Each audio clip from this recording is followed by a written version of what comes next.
اصحاب بدر کا. فضیلت کیا ہے؟ خلفائے راشدین، پھر اشرا مبشرہ، پھر اصحاب بدر. تو اصحاب بدر 2 ہجری میں جو لوگ 2 ہجری میں شہید ہو گئے، بعد میں آنے والے لوگ ان کے مقام اور مرتبے کو نہیں پہنچتے. 2 ہجری میں جو شہید ہوا اس نے تو قرآن کو مکمل نہیں پڑھا، اس نے تو قرآن کو مکمل نہیں پڑھا. لیکن بعد میں آنے والے لوگ ان کے درجے کو پہنچ نہیں سکتے.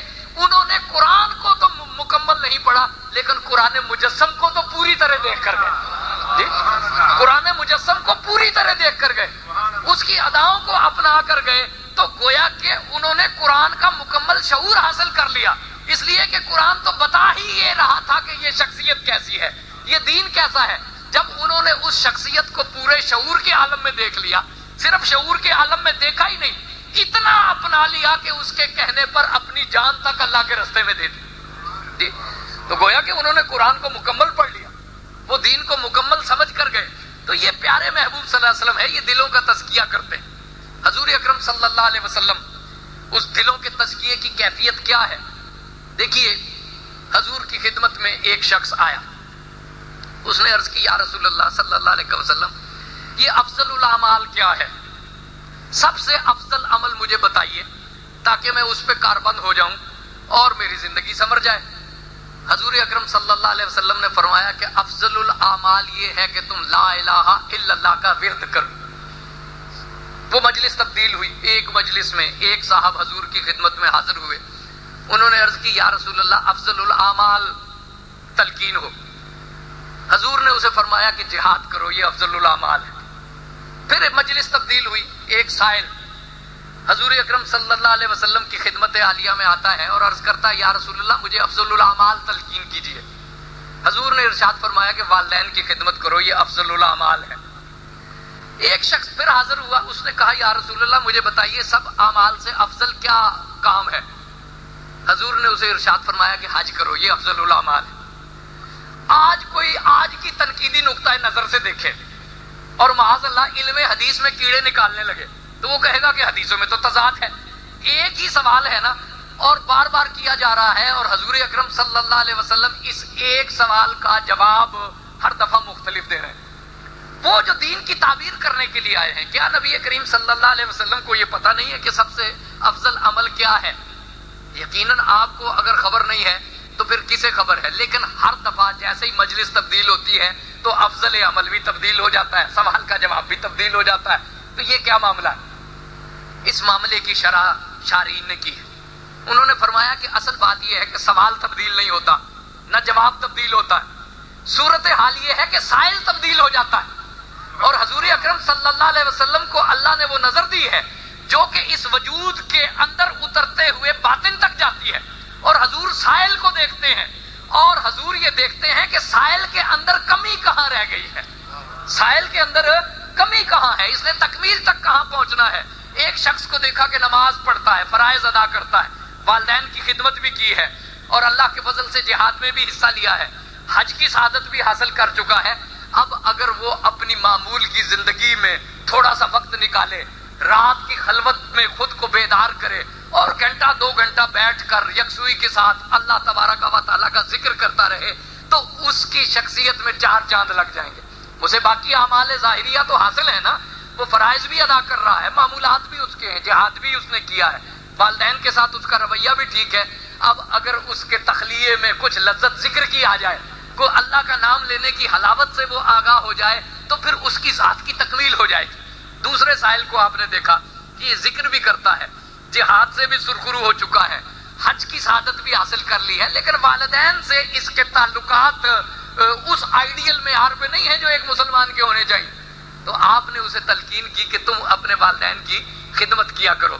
کیوں؟ جہاں سکم ہے، جہاں خامی ہے، اس خامی کو پورا کرنا زیادہ ضروری ہے. جس قسم کی ایک کیفیت پیدا ہو چکی ہے، ایک انسان کے اندر بیماری پیدا ہو گئی ہے تو پھر ڈاکٹر تو وہ ہے نا جو اس کی بیماری کے مطابق علاج تجویز کرے، ورنہ ٹانک تو بہت سے ہیں اور یہ وٹامن کی گولیاں ہیں، یہ ٹانک ہیں، 1000 ٹانک پڑے ہوئے ہیں. تو ہر بیماری کا علاج یہ تو نہیں ہوتا نا کہ ایک ٹانک اٹھا کر دے دیا جائے کہ یہ آپ گولی کھا لیں کمزوری دور ہو جائے گی. یہ تو کوئی بات نہ ہوئی. اصل بات تو یہ ہوتی ہے کہ بیماری کہاں، اس کے مطابق تجویز دی جائے. ہر دوائی اور ہر گولی یہ ہر بیماری کا علاج نہیں ہے، میں دوا دے دینا تو کوئی بات نہ ہوئی۔ تو ایک شخص کو دیکھا کہ سارے کام ہو گئے ہیں، جہاد اگر یہ کر لے تو اس کے عمل میں نکھار آ جائے گا۔ تو یہ دیکھیے کہ یہ کیا ہے، یہ حضور اکرم صلی اللہ علیہ وآلہ وسلم تزکیہ کیسے کرتے ہیں، وہ آنے والوں کے باطن کو دیکھتے ہیں اور جہاں جہاں کمی محسوس ہوتی ہے وہاں وہاں پر وہ تلقین کرتے ہیں۔ وہ ارشاد فرماتے ہیں کہ تم یہ پڑھو، اور پھر وہ باطنوں میں صفائی کیسے ہو جاتی ہے۔ دیکھیے ابن قیم ایک مشہور محدث ہیں، اور ابن قیم کا حوالہ بالعموم اس دور میں ابن تیمیہ کا حوالہ، ابن قیم کا حوالہ وہ لوگ دیتے ہیں جو کہ عام طور پر تصوف کی تعبیر کو قبول ہی نہیں کرتے۔ تو ابن قیم جلاء العرفان میں ایک حدیث انہوں نے نقل کی کہ حضور اکرم صلی اللہ علیہ وسلم کی صبح کی نماز آپ نے پڑھائی اور بیٹھ گئے آپ۔ بعض اوقات آپ کا معمول تھا صبح کے بعد بیٹھ جاتے، صحابہ کرام بھی بیٹھ جاتے، کچھ ذکر فکر کی باتیں ہوتی، کوئی دین کی تعلیم کے معاملات آگے بڑھتے۔ تو آپ نے پوچھا کہ حارثہ کہاں ہے؟ حارثہ بیٹھے ہوئے تھے۔ حارثہ سے آپ نے سوال کیا کہ کیف اصبحت یا حارثہ، اے حارثہ آج صبح کس عالم میں کی ہے؟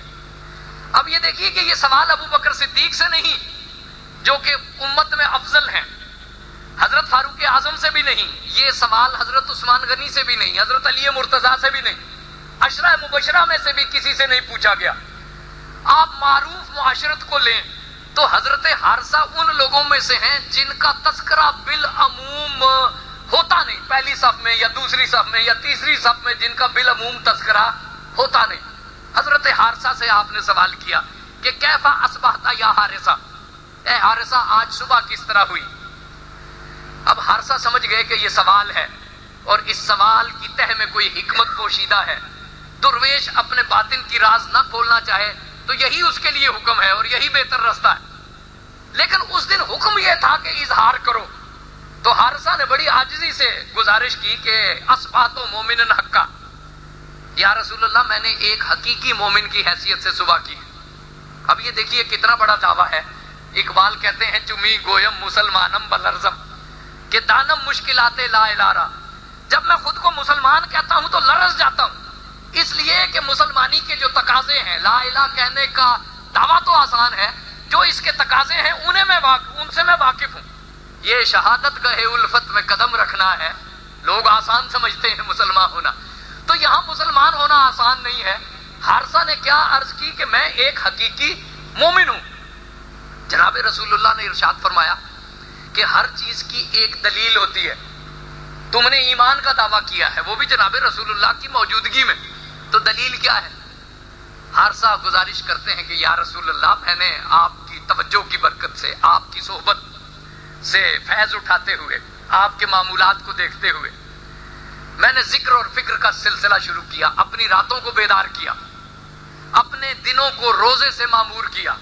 اب کیا نظر ہے، عبادت اور ریاضت کی ایک تفصیل انہوں نے گزارش کی کہ راتیں میری بیدار ہو گئی ہیں اور دن میرے روزے کی کیفیت سے معمور ہو گئے۔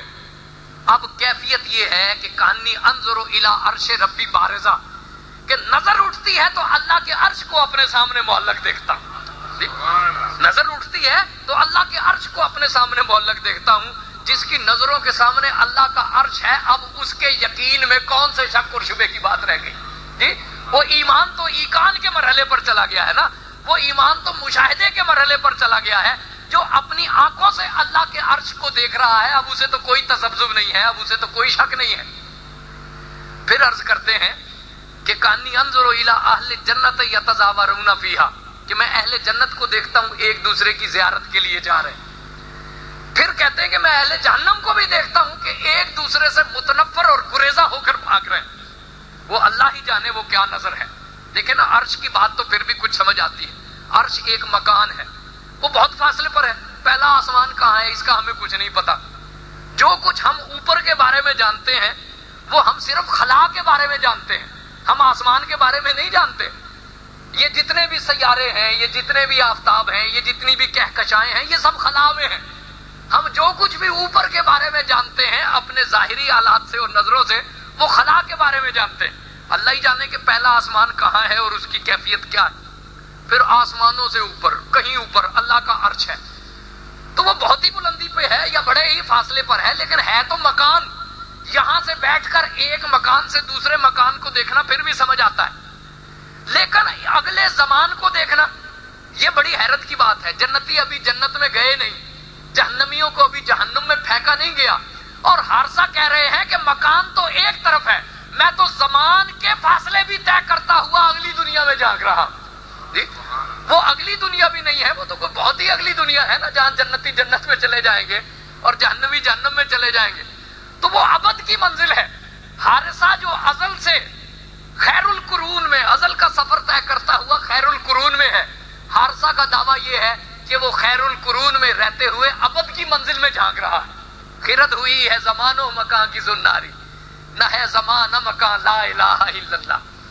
تو یہ زمان و مکان سے آگے جا کے حارثہ دیکھ رہے ہیں. تو یہ دیکھیے کہ یہ ایک تزکیے کی کیفیت ہے، اور اس کیفیت کو کہ جس سے ایمان میں ایک استحکام آ جائے، اللہ کی معرفت نصیب ہو.